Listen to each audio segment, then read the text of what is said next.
नमस्कार, दिन भर की हाइलाइट्स को लेकर हाजिर है सुजस आवाज राजस्थान। सुजस पॉडकास्ट में मेधा से आप सुन रहे हैं प्रदेश के प्रमुख समाचार। नजर सबसे पहले आज की हेडलाइंस पर। मुख्यमंत्री की अध्यक्षता में हुई राज्य मंत्री परिषद की बैठक। मुख्यमंत्री ने वर्तमान परिस्थितियों को देखते हुए आपदा राहत से संबंधित तैयारियों की समीक्षा।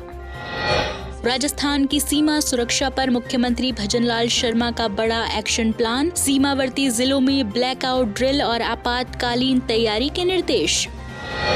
भ्रष्टाचार के खिलाफ सरकार की सख्ती। मुख्यमंत्री ने दिया जीरो टॉलरेंस का संदेश।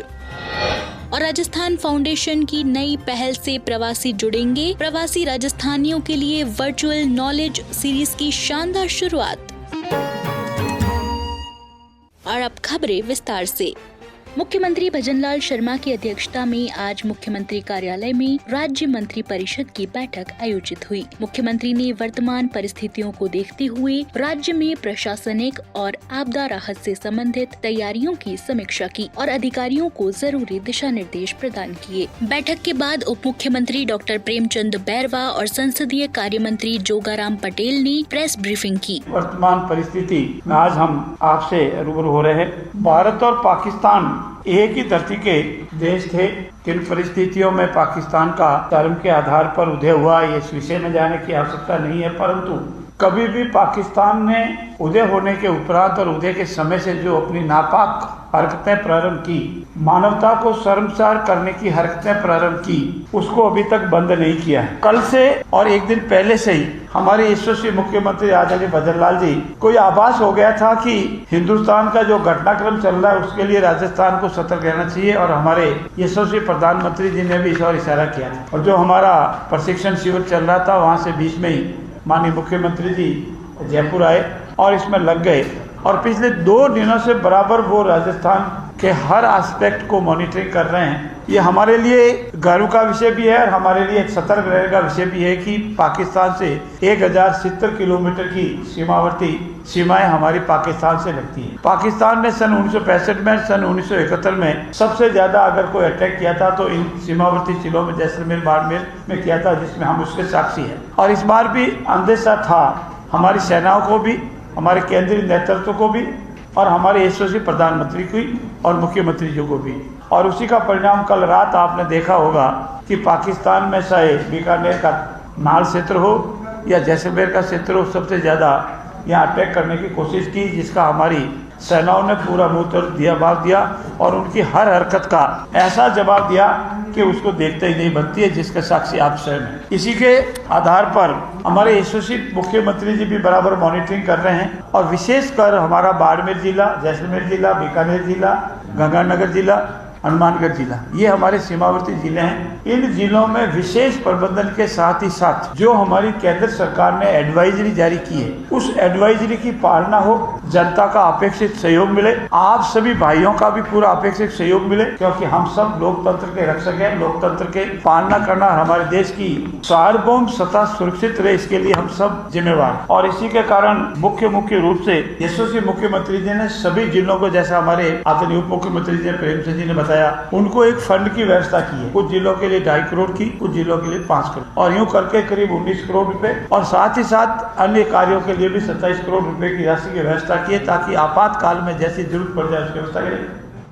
मुख्यमंत्री भजनलाल शर्मा ने कल शाम मुख्यमंत्री निवास पर सुरक्षा व्यवस्था के संबंध में आयोजित उच्च स्तरीय बैठक की अध्यक्षता की। सीमा पर उत्पन्न हुई तनावपूर्ण परिस्थितियों के मद्देनजर प्रदेश भर, विशेषकर सीमावर्ती जिलों की सुरक्षा व्यवस्था के संबंध में निर्देश दिए हैं। उन्होंने कहा कि सीमावर्ती क्षेत्रों में आवश्यक मानव संसाधनों की पर्याप्त उपलब्धता सुनिश्चित की जाए, ताकि आपातकालीन स्थिति में नागरिकों के लिए सेवाएं बाधित न हो और उन्हें हर तरह की सहायता तुरंत मिल सके। श्री शर्मा ने सभी राजकीय कार्मिकों को छुट्टियां निरस्त करने और उन्हें मुख्यालय पर उपस्थित रहने के संबंध में निर्देश भी दिए। मुख्यमंत्री ने कहा कि पाकिस्तान बॉर्डर पर स्थित हमारा राज्य सुरक्षा की दृष्टि से संवेदनशील है। ऐसे में राष्ट्रीय हितों को सर्वोच्च प्राथमिकता देते हुए सभी अपनी जिम्मेदारी का निर्वहन करें। पुलिस एवं प्रशासन के अधिकारी सुरक्षा की दृष्टि से सभी आवश्यक कदम उठाएं। आपातकालीन परिस्थितियों में नागरिक सुरक्षा को सर्वोच्च प्राथमिकता देते हुए योजनाबद्ध तरीके से काम किया जाए। उन्होंने कहा कि ब्लैक आउट ड्रिल की सख्ती से अनुपालना हो और किसी भी तरह की कोताही नहीं बरती जाए। मुख्यमंत्री श्री शर्मा ने प्रत्येक सीमावर्ती जिले के जिला मजिस्ट्रेट, पुलिस अधीक्षक और रेंज आईजी के साथ चर्चा कर वहां उत्पन्न परिस्थितियों के बारे में विस्तृत फीडबैक लिया। श्री शर्मा ने उन्हें सेना और केंद्रीय एजेंसियों के साथ तालमेल स्थापित कर कार्य करने के लिए निर्देशित किया। सीमा पर उत्पन्न परिस्थितियों के संबंध में मुख्यमंत्री नियमित रूप से प्रतिदिन समीक्षा कर रहे हैं। मुख्यमंत्री ने एसडीआरएफ की यूनिट्स को सीमावर्ती क्षेत्रों में भेजने के निर्देश दिए। साथ ही श्री शर्मा ने श्रीगंगानगर, बीकानेर, जैसलमेर, बाड़मेर के लिए 5 करोड़ रुपए और फलौदी, जोधपुर और हनुमानगढ़ के लिए 2 करोड़ 50 लाख रुपए की अतिरिक्त वित्तीय सहायता जारी करने के निर्देश दिए, जिससे ये जिले आपातकालीन स्थिति में आवश्यक उपकरण और सेवाएं नियोजित कर सकेंगे। वहीं उन्होंने सीमावर्ती जिलों में खाद्यान्न, चिकित्सा,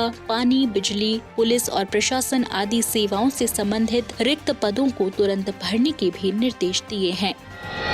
मुख्यमंत्री भजनलाल शर्मा ने कहा कि राज्य सरकार आमजन को संवेदनशील, पारदर्शी और भ्रष्टाचार मुक्त सुशासन देने के लिए प्रतिबद्ध है। अधिकारी, कर्मचारी सरकार के शासन तंत्र की मुख्य धुरी हैं, जिनकी जन कल्याणकारी योजनाओं को आमजन तक पहुंचाने में अहम भूमिका होती है। ऐसे में कार्मिक पूरे समर्पण भाव और सत्य निष्ठा से काम करते हुए राज्य हित को सर्वोपरि मानकर काम करें, ताकि अंतिम छोर पर बैठे व्यक्ति को योजनाओं का पूरा लाभ मिल सके।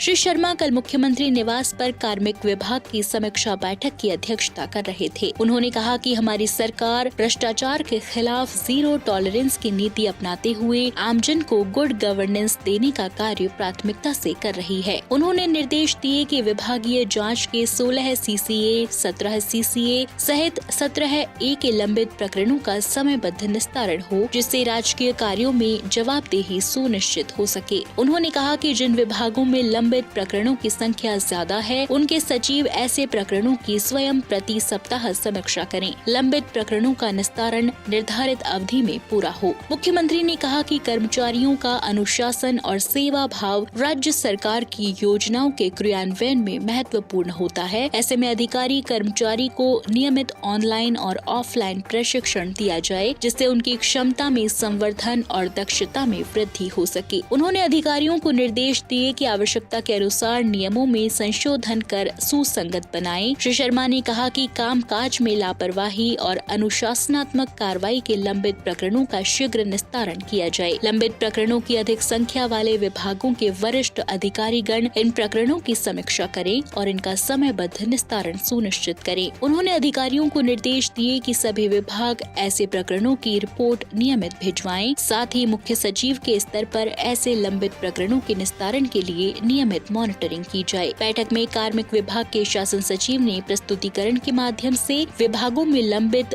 जांचों के प्रकरणों की जानकारी दी। इस दौरान सभी विभागों के वरिष्ठ अधिकारीगण उपस्थित रहे।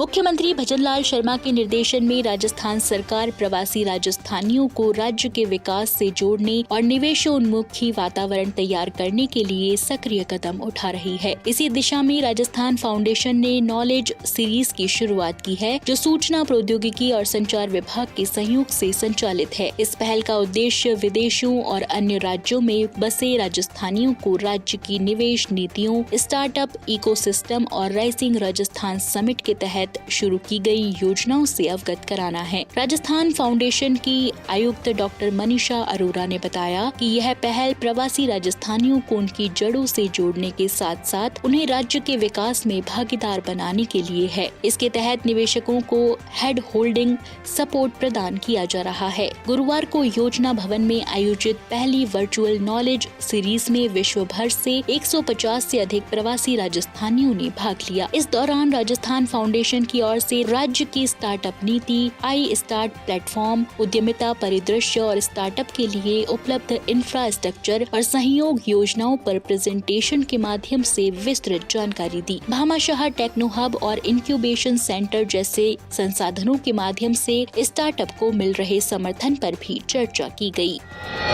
तो आज के सुजस पॉडकास्ट में इतना ही। मेधा को दीजिए इजाजत। कल फिर होगी आपसे मुलाकात। तब तक के लिए नमस्कार।